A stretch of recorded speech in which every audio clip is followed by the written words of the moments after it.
Calon Presiden dan Wakil Presiden nomor urut 3 Ganjar Pranowo dan juga Mahfud MD akan mengajukan gugatan hasil Pilpres 2024 ke Mahkamah Konstitusi. TPN Ganjar Mahfud mengaku juga telah menyiapkan sejumlah saksi dan bukti.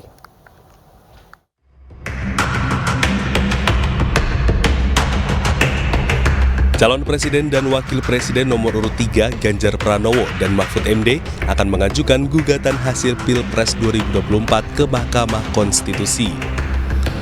Ganjar menerangkan TPN Ganjar Mahfud telah melaporkan sejumlah kecurangan pemilu ke KPU dan Bawaslu. Namun Ganjar menyayangkan karena tidak semua laporan ditanggapi oleh Bawaslu. Banyak catatan yang memang disampaikan kepada kami. Tentu kami dan tim hukum harus memverifikasi satu persatu. Cerita tentang aparatur yang terlibat mulai dari pusat sampai daerah.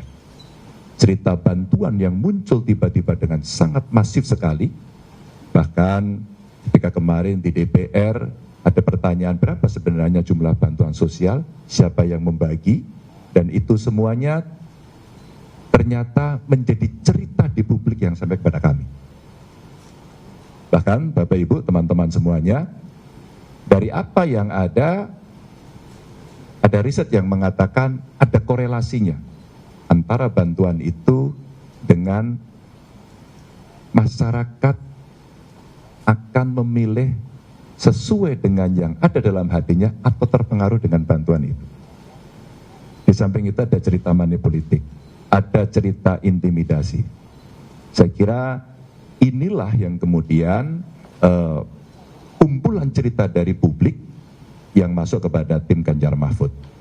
Tentu saya menghormati seluruh proses yang berjalan.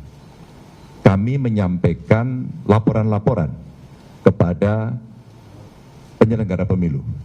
Apakah itu KPU, apakah itu Bawaslu.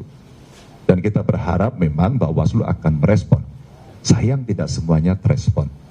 Maka setelah pengumuman tadi malam, tim Ganjar Mahfud sudah bersepakat. Kalaulah semuanya ini harus diluruskan agar demokrasi bisa berjalan dengan baik, maka benteng terakhirnya adalah Mahkamah Konstitusi. Dan kami sudah menyiapkan tim dari tim hukum untuk kita segera mendaftarkan apakah besok atau Sabtu untuk segera kita menyampaikan seluruh yang ada yang kami persiapkan untuk menjadi pertimbangan hakim konstitusi nantinya. Pemirsa, tim hukum Ganjar Mahfud akan melaporkan gugatan kecurangan pemilu 2024 ke MK. Dan untuk membahas informasi selengkapnya, kami telah terhubung dengan Wakil Deputi Hukum TPN Ganjar Mahfud, Firman Jaya Daily. Selamat malam, Pak Firman. Selamat malam, Mas Bre. Baik, Pak Firman, jadi kapan nih Pak fixnya Pak? Besok hari Jumat atau Sabtu kira-kira mau ke MK? Pada dasarnya kita akan mendaftarkan sesuai dengan kalender konstitusi Mahkamah Konstitusi. Besok bisa juga hari Sabtu, sebagaimana disampaikan tadi oleh Pak Ganjar dan Pak Mahfud ya, yang kebetulan kami bersama dengan Pak Todong dan Pak Magdin mendampingi kita di dalam konferensi pers. Baik. Begitu Mas Bre, jadi bisa besok Jumat, bisa juga lusa hari Sabtu. Oke, tapi kalau untuk bukti-bukti dan saksi sudah siap 100% Pak yang disiapkan ke MK? Sudah. Jadi draft rumusan yang menjadi bagian dari permohonan kita TPN Ganjar Mahfud sudah selesai. Dan yang kedua, yang berkaitan dengan keberadaan saksi dan kehadiran saksi, baik saksi ahli maupun saksi fakta, juga sudah 100%. Demikian juga yang berkaitan dengan data-data dan dokumen pembuktian lainnya pada saya sudah dipersiapkan sedemikian rupa. Baik. Pak Firman, untuk saksinya ini masih berjumlah 30, apakah fix semuanya sudah bisa dipastikan akan bisa bersaksi nanti di sidang, Pak? Pada dasarnya sudah bisa, dan kita berharap kesediaannya benar-benar maksimal ya, untuk bisa menyampaikan dan mengkonfirmasi soal beban pembuktian yang kita dalilkan, yaitu yang berkaitan dengan adanya pelanggaran TSN, terstruktur, sistematik, dan masif. Jadi, jikalau dalam doktrin Mahkamah Konstitusi dan Badan Peradilan pada umumnya, beban pembuktian itu diserahkan kepada pemohon. Dan tentu pemohon dalam posisi ini mempersiapkan keberadaan, kehadiran maksimal dari saksi ahli, saksi fakta, fakta untuk melengkapi, memaknai, mengkonfirmasi soal adanya yang kita dalilkan mengenai adanya pelanggaran TSM. Demikian juga beban pembuktian yang lain dalam bentuk dokumen, data, dan hal-hal yang berkaitan dengan perkuatan-perkuatan kepada pembuktian untuk memaknai dalil yang kita hadirkan. Begitu, Mas. Baik, tapi dari 30 saksi berarti semuanya sudah fix bisa, Pak? Apa ada beberapa saksi yang mungkin urung karena katanya diintimidasi nih, Pak? Iya, sebenarnya justru malah banyak sebelumnya, tetapi karena berbagai alasan, berbagai pertimbangan, karena seperti yang kami pernah sampaikan beberapa kali, memang ada intimidasi, bahkan ada pada tingkat kriminalisasi. Bisa jadi bukan kepada yang bersangkutan, tapi kepada keluarga. Bentuk-bentuk intimidasi itu dalam berbagai hal, yaitu bisa pada level keluarga, bisa pada level juga yang bersangkutan, bisa juga dalam bentuk misalnya, yaitu dalam profesi bidang kegiatan. Tetapi yang kita harapkan dari awal tentu bisa melebihi 30, dan kalau memang masih ditambah, tentu kita sudah siap dengan semua itu. Tapi ini kan juga tergantung dengan ketentuan di Mahkamah Konstitusi. Karena ada batasan waktu, ada batasan orang, jumlah saksi, baik saksi ahli maupun saksi fakta. Jadi ini memang kita juga mendasarkan diri pada ketentuan Mahkamah Konstitusi. Tapi yang kedua juga ada keterbatasan karena ada ancaman yang serius. Ada intimidasi yang benar-benar serius yang dialamatkan kepada para saksi, dan ini sebetulnya berlangsung jauh sebelum pemilu berlangsung, sebelum Pilpres berlangsung. Dan Pak, kita sudah sampaikan kepada berbagai pihak kalangan, baik kepada Bawaslu maupun kepada KPU sendiri maupun kepada aparat-aparat yang lain soal intimidasi dan soal kriminalisasi ini. Begitu, Mas Bre. ya Pak Firman, apakah ancaman ini termasuk kepada salah satu saksi yang disebut oleh TPN ini akan salah satunya dari Kapolda, Pak? Kapolda suatu wilayah?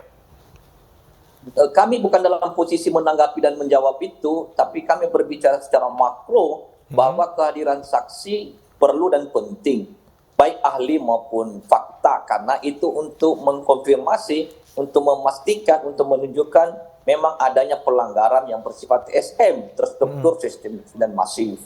Oke, tapi untuk daftar saksi-saksi yang nanti akan diajukan ke MK ini, apakah ada betul, Pak, termasuk salah satunya Kapolda aktif yang sekarang masih menjabat? Kami bukan dalam posisi itu, tetapi kami menyampaikan sudah ada sejumlah secara signifikan saksi, berapa orang, di mana berada, siapa dia. Kami tidak perlu menyampaikan dalam konteks itu, sebab ini soal taktik dan strategi dan soal juga konsolidasi supaya kualitas beban pembuktian ini, kualitas pendahlilan ini menjadi benar-benar berdampak positif bagi upaya permohonan 03 sebagai bagian dari upaya untuk memperjuangkan keadilan dan kebenaran, tidak sekedar soal menang dan kalah, tidak soal angka-angka yang bersifat nominal, tapi angka-angka yang bersifat yang bersifat substantif, yang bersifat bermakna bagi pembangunan kedaulatan rakyat. Baik.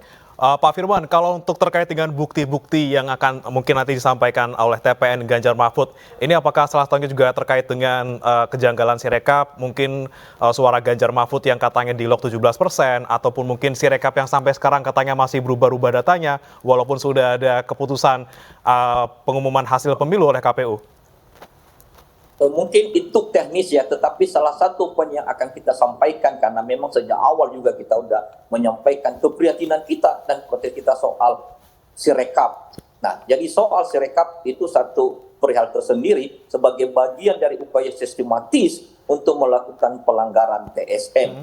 Jadi misalnya soal Sirekap itu kan ada variannya lagi, yaitu soal kapan berlangsung, siapa yang punya klot, kemudian di mana lagi dilakukan perjanjian, lalu bagaimana sistematikanya dan seterusnya itu.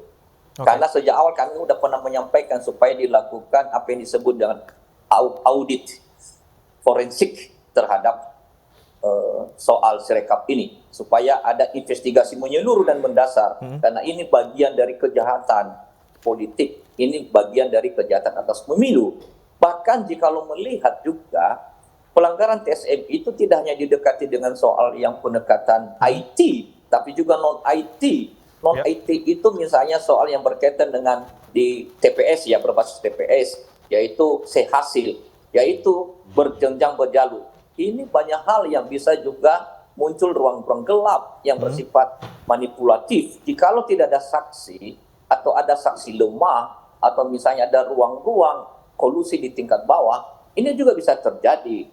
Jadi itu tidak hanya sekedar satu angka, dua angka, tapi angka-angka ini baik yang disiarkan oleh Sirekap maupun yang disiarkan dipublish melalui misalnya hasil itu kita meletakkannya sebagai bagian dari keseluruhan penyelenggaraan pemilu yang sejak awal memang di tahapan-tahapan itu sudah tersentuh dengan pelanggaran TSM.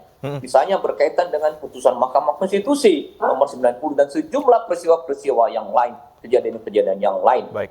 Jadi ada situ soal yang berkaitan dengan ikatan kekeluargaan berbasis pada nepotisme yang merusak demokrasi dan merusak konstitusi kita. Jadi jangan melihat angka sekedar angka, tapi angka itu bagian dari pelanggaran TSM.